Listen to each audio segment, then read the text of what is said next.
आप सभी को मेरा नमस्कार। और आज मैं हूँ योगेश्वर श्री कृष्ण मंदिर योगाश्रम करनावास रेवाड़ी हरियाणा में।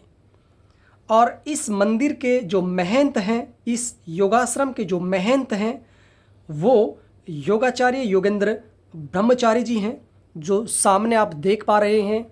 ये उनकी कुटिया है जहाँ पर वो साधना करते हैं, ये देखिए।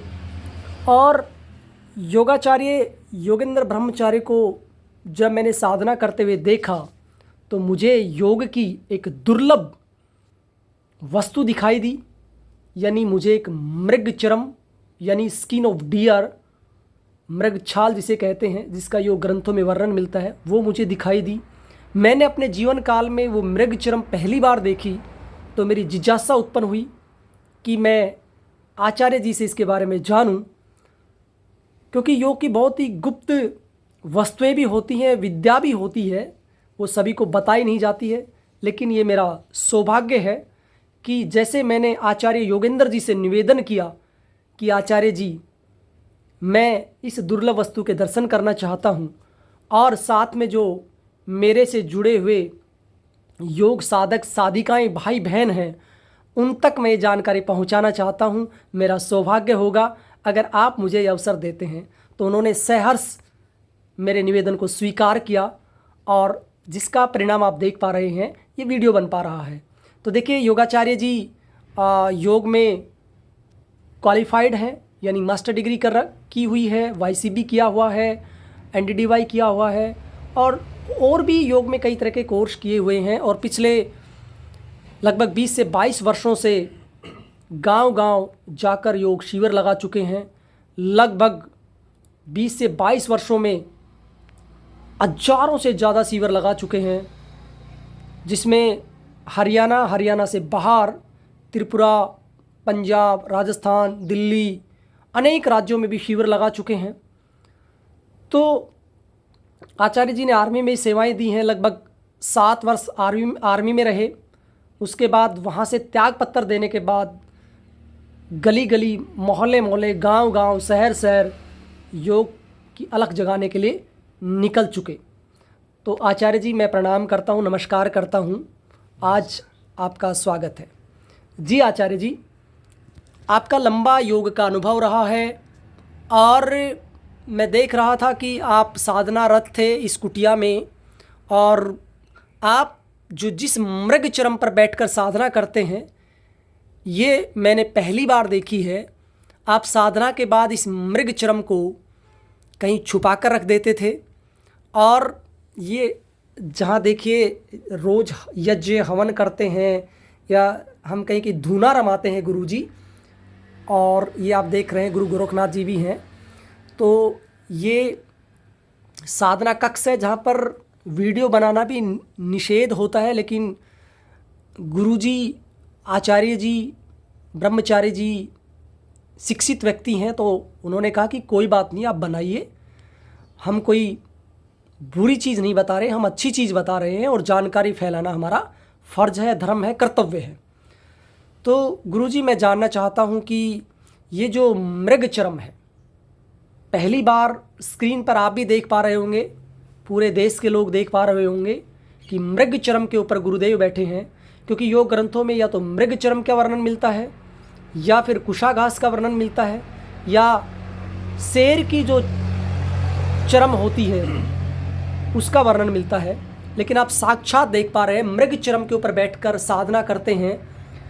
तो गुरुजी, मैं जानना चाहता हूँ कि ये मृगचर्म जो दुर्लभ होती है आज के समय में, कहीं मार्केट में तो मिलना संभव नहीं है, आजकल योग मैट मिलते हैं या दूसरी कुशाघास आदि मिल जाती हैं, लेकिन मृगचर्म मिलना बड़ा मुश्किल है। और वैसे तो वर्तमान में सरकार ने भी बैन लगा रखा है। तो आपको ये मृगचर्म कहाँ से उपलब्ध हुई और कब से आप साधनारत हैं? जी आचार्य जी।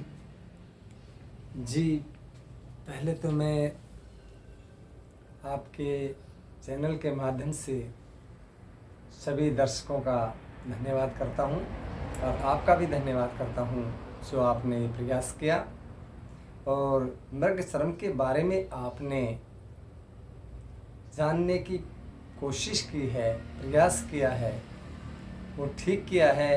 और आपने अपने शब्दों में जो कहा कि ये बहुत दुर्लभ चीज़ है, ये वास्तव में बहुत दुर्लभ है, क्योंकि मुझे आज तक गांव-गांव, शहर-शहर में योग शिविर लगाए और घूमता रहा, लेकिन मुझे भी ये नहीं मिल पाई अभी तक।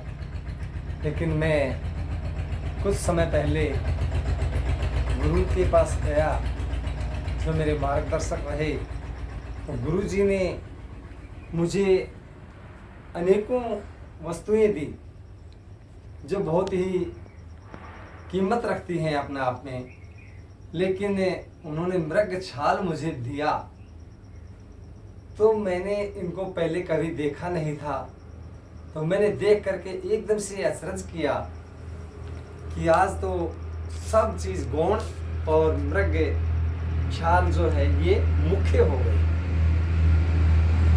और हमारे ऋषि मुनि, साधु, सन्यासी, धर्मात्मा, परोपकारी, त्यागी, तपस्वी जो होते हैं, वो मृग छाल पर आपको विराजमान होते हुए नजर आए होंगे। आपने साक्षात मृग छाल के दर्शन शायद सभी ने नहीं किए होंगे। तो डॉक्टर धर्मवीर जी ये बात ठीक कह रहे हैं कि बहुत दुर्लभ है। ये हमारे ऋषि मुनियों ने तो इसकी सराहना की कि इसका क्या लाभ है, और श्री कृष्ण भगवान गीता में लिखते हैं। आप जब गीता को खोलेंगे तो आपको लगेगा छठे अध्याय के 11वें श्लोक में श्री कृष्ण भगवान ने मृग चरम का वर्णन किया है। गहरण संहिता में भी महर्षि पतंजलि, सुश्रुत, महर्षि चरक आदि सभी ने मृग चरम के ऊपर अपने अपने विचार व्यक्त किए हैं। ये वास्तव में बहुत दुर्लभ वस्तु है, और इसको प्राप्त आप करते हैं तो मन में अनुभूति होती है, आनंद की अनुभूति होती है। आप कभी भी योग साधना करते हैं, योग साधना अगर आप सर्दी में करते हैं तो किसी कमरे में करते हैं तो उस समय भी बताया घी का दीपक जलाएं। अन्यथा जब मौसम ठीक होता है तो आप किसी तालाब के किनारे बैठ करके योग साधना कर सकते हैं, या किसी बाग बगीचे जो होते हैं उनके बीच में बैठ के आप योग साधना कर सकते हैं, जहाँ का वातावरण शुद्ध हो। तो आसन का विशेष वर्णन आता है कि हम योग साधना करें तो आसन हमारा कैसा हो। तो हमने वेद, शास्त्र, उपनिषद, गीता, रामायण, महाभारत आदि पढ़े, तो उनमें जो मिला कि आप जब बैठते हैं योग साधना में, योग अभ्यास करते हैं, तो उस समय आप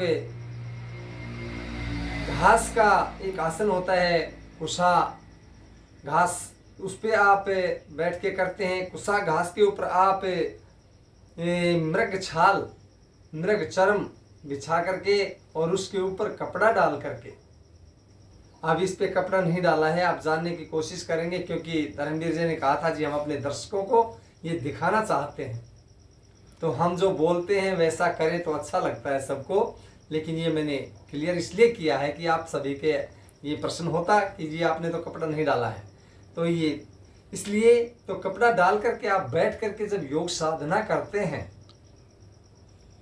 तो उसमें आप अलग से आपकी फीलिंग आएगी, अपने आप से महसूस करेंगे, आप कि एक एनर्जेटिक अपने आप को महसूस करेंगे, और परमपिता परमात्मा से जुड़ने का आसान तरीका आप देख पाएंगे। जी गुरुजी, अगला प्रश्न मेरा यही है कि आप सामान्य साधना करते हैं, मतलब बिना मृग चरम के या बिना कुशा घास के, लेकिन जब से आपने साधना शुरू की है, क्योंकि आजकल तो ट्रेंड है योगा मैट, लेकिन साधना में योगा मैट अलाउड नहीं है क्योंकि वो सिंथेटिक का होता है, या आजकल इतने ऐसे मैट नहीं मिलते। तो आपने मृग चरम के ऊपर बैठ के काफ़ी लंबे समय से साधना की है, तो क्या आपको अंतर लगा है इसमें कि सामान्य कोई वस्त्र या कुछ योग मैट आदि बिछाकर साधना करें, और एक ऐसे जो आपका आसन है मृगचरम का, इस पर बैठकर साधना करें तो क्या आपको अलग लगा है? इसमें ऐसा होता है कि हम सीधे पृथ्वी के ऊपर बैठ कर के मिट्टी में योग साधना नहीं कर सकते, क्योंकि हमें कोई ऐसा आसन चाहिए जो विद्युत का कुचालक हो। और हमारे अन्य प्रकार के जो बैठने के आसन होते हैं उसमें केमिकल भी होता है, इस तरह की स्मेल आदि भी, और उसको उचित नहीं बताया है, लेकिन लोग करते हैं क्योंकि जिस समय जो वस्तु मिल जाए उसका उपयोग करके अपने आप को आगे बढ़ने का प्रयास सभी करते हैं। तो इसमें एक विशेषता जो होती है, श्री कृष्ण भगवान तथा अन्य ऋषि मुनियों ने इसकी जो चर्चा की है, इसका वर्णन जो किया है, वो इसलिए किया है कि ये मैं आपको थोड़ा दिखा भी सकता हूँ कि ये वाटरप्रूफ होती है। ये नीचे से आप देखते हैं, ये वाटरप्रूफ है, इसमें पानी नहीं जाएगा, और ये विद्युत की कुचालक है।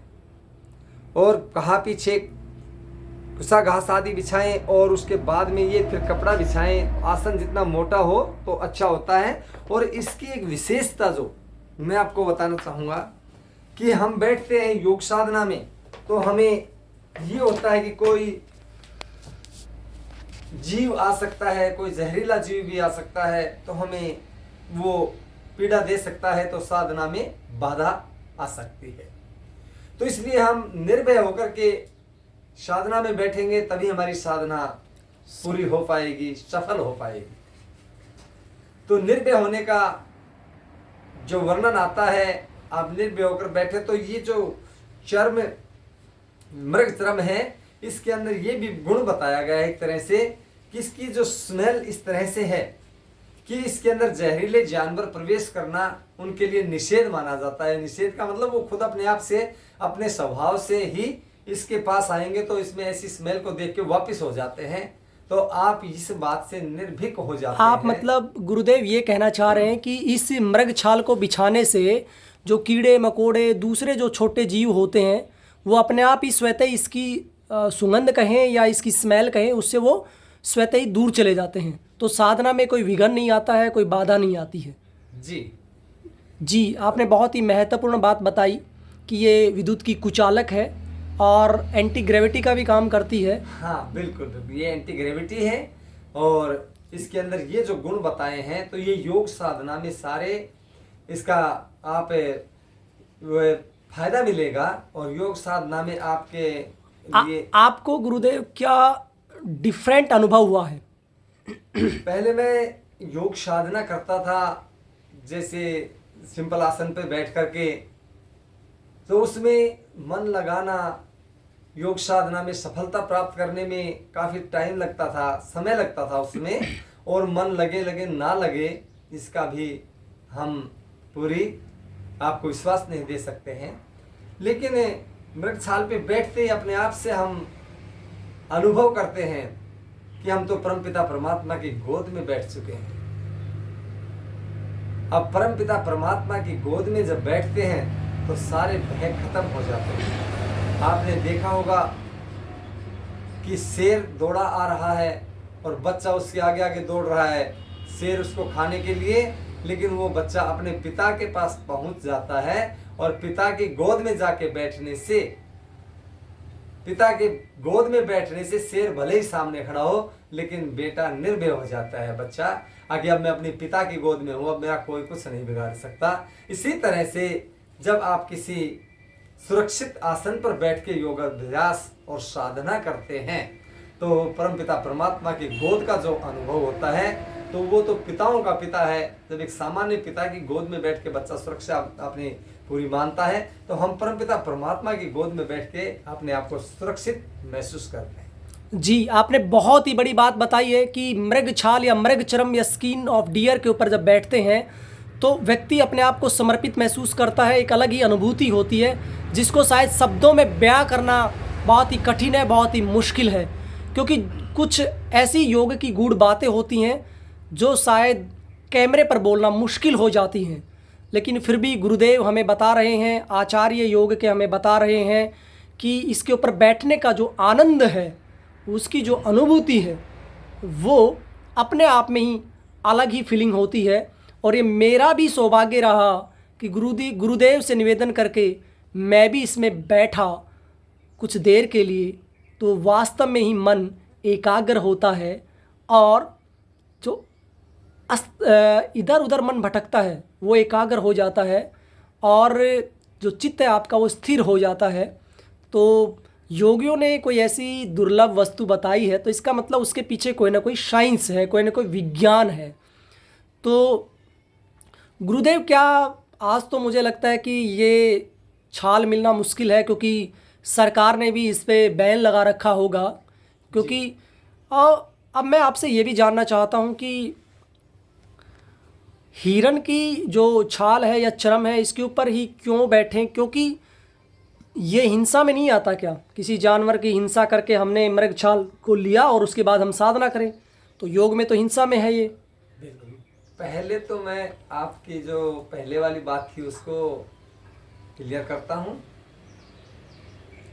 क्योंकि ये मिलना दुर्लभ है, आपने ये कहा, और मैं भी सार्वजनिक नहीं करता, क्योंकि मैं जहाँ रहता हूँ, जिस क्षेत्र में रहता हूँ, तो वहाँ पर शायद ही कुछ लोगों को इसके बारे में पता होगा, अन्यथा मैं भी इसको सुरक्षित स्थान पर रखता हूँ।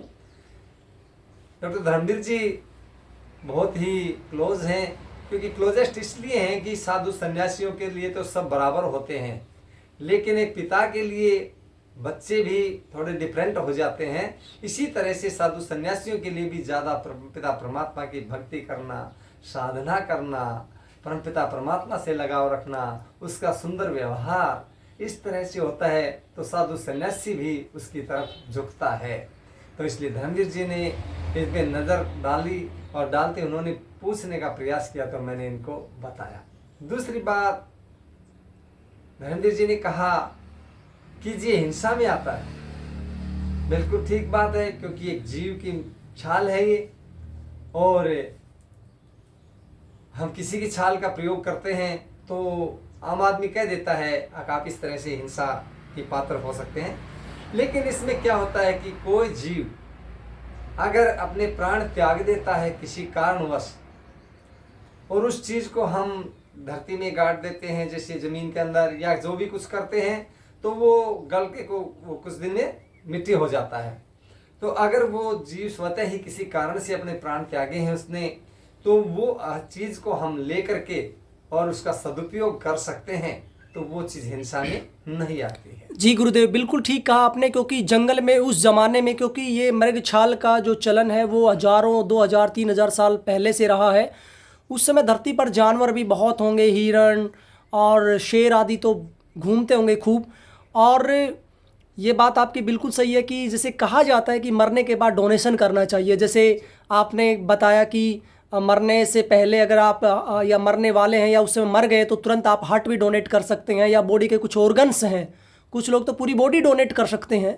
कि उसके बाद कुछ लोग किडनी है, लीवर है, या आई डोनेट भी करते हैं मरने के बाद भी, तो दूसरों को रोशनी दे जाते हैं। तो ऐसे ही अगर कोई जानवर मर गया है या प्राण त्याग दिए हैं उम्र के अनुसार, या किसी भी, क्योंकि शेर भी कई बार हमला कर देते हैं हिरण के ऊपर, तो वो भी मर जाते हैं, तो उसके बाद आप उसकी खाल को उतार के प्रयोग कर सकते हैं। तो योगी ऐसे ही करते होंगे जी। उस समय जहाँ जन्म हुआ है, उससे मेरे जन्म हुआ वहाँ से लगभग 200 मीटर की दूरी के ऊपर हम घूमने जाते थे छोटे थे जब, उस समय वहाँ पर मैंने खुद हिरण देखे हैं, और काफ़ी जंगलों में हम घूमे हैं, त्रिपुरा, आसाम आदि। वहाँ तो ये चीज़ें मिलना मुश्किल होती हैं उस क्षेत्र में, लेकिन और बहुत से जंगल हैं उनके अंदर, हिमाचल आदि में, उनके अंदर ये जानवर मिल सकते हैं। तो इसलिए आज ये दुर्लभ चीज़ है, ये बिल्कुल तो गुरुदेव, प्रश्न अब ये है कि कुछ इलाके या कुछ क्षेत्र ऐसे हो सकते हैं जहाँ शायद हिरण ना होते हों जिस देश में या जिस क्षेत्र में, तो वो किसकी छाल बिछाएं या नॉर्मल वस्त्र बिछाकर साधना कर सकते हैं? वो नॉर्मल तो बिछा सकते हैं, लेकिन जी हम तो गुरु परंपरा के अनुसार जो सही है वही बताने का प्रयास करते हैं, और हम कोशिश करते हैं। और कहा गया है कि जहाँ चाहा वहाँ रहा। जो व्यक्ति किसी चीज़ को प्राप्त करना चाहता है तो मिल भी जाता है। और मैं सभी के लिए बताना चाहूँगा कि आप जिससे अपने गुरु को मानते हैं, सामान्य स्थिति में भी कर सकते हैं, आप सामान्य आसन पे कर सकते हैं, लेकिन आपके गुरु जैसा निर्देश करें, क्योंकि आप जिनको अपना मार्गदर्शक मानते हैं उनके अनुसार आप योग साधना कर सकते हैं। अब मैं योगाचार्य योगेंद्र ब्रह्मचारी जी से निवेदन करूंगा कि हमारे जो भी योग साधक साधिकाएं, योग प्रेमी और अन्य जो जिज्ञासु व्यक्तित्व जुड़े हुए हैं इस वीडियो में, उनको ये पूरा आप दिखाएंगे तो गुरुदेव बहुत ही अच्छा लगेगा। तो एक बार मैं निवेदन करूंगा आपसे करबद्ध कि ये मृग जो चरम है, मृग जो छाल है, ये जो स्किन है हिरण की, ये हमें आप पूरा दिखाएं गुरुदेव। सभी जिज्ञासु हैं, बहुत देर से इंतज़ार कर रहे हैं। ये मैं आपको दिखाना चाह रहा हूँ क्योंकि आपने जिज्ञासा रखी है। तो ये मृग छाल, ये ऊपरी भाग है, और ये इसमें ऊपरी भाग में गुरुदेव पीछे का हिस्सा कौन सा हिरन का? ये हिरन का ऊपर वाला हिस्सा है जो बाल दिखाई दे रहे हैं आपको, और जो अंदर की तरफ होता है ये प्लेन होता है क्योंकि ये अंदर का है। तो इसमें आप देख पा रहे हैं ये हिस्सा नीचे होता है, और बाल जो है इसके ऊपर कॉटन का कपड़ा बिछाने का एक ये भी कारण है कि कपड़ा बिछाने से जैसे बाल हैं ये निकलने लग जाते हैं। ये तो जो जिंदे व्यक्ति हैं, किसी के सिर के बाल झड़ते हैं, किसी के कैसे, तो उनके भी होने लग जाते हैं। तो ये तो आप मानिए भाई। तो इस तरह से इसके ऊपर कॉटन का कपड़ा, सूती कपड़ा बिछाएं तो अच्छा रहेगा। आपने देखा होगा, आप गाड़ियों में बैठते हैं, बसों में, तो उनमें जो सीटें होती हैं उसमें पसीने आते हैं, पसीजने लगती हैं। तो इसलिए ये बाल है इसके, ऐसा इसमें नहीं होगा। तो कपड़ा बिछा करके इसके ऊपर आप अच्छी तरह से बैठ करके तन्मयता से योग साधना कर सकते हैं। जी गुरुदेव, आपने इतनी अच्छी और महत्वपूर्ण जानकारी इस मृगचरम के बारे में दी है, और रियली में देखने में बड़ी सुंदर लग रही है कि जैसे बच्चे को कोई चीज़ प्राप्त हो जाती है, खिलौना, तो बड़ा खुश हो जाता है, बड़ा आनंदित हो जाता है, प्रफुल्लित हो जाता है।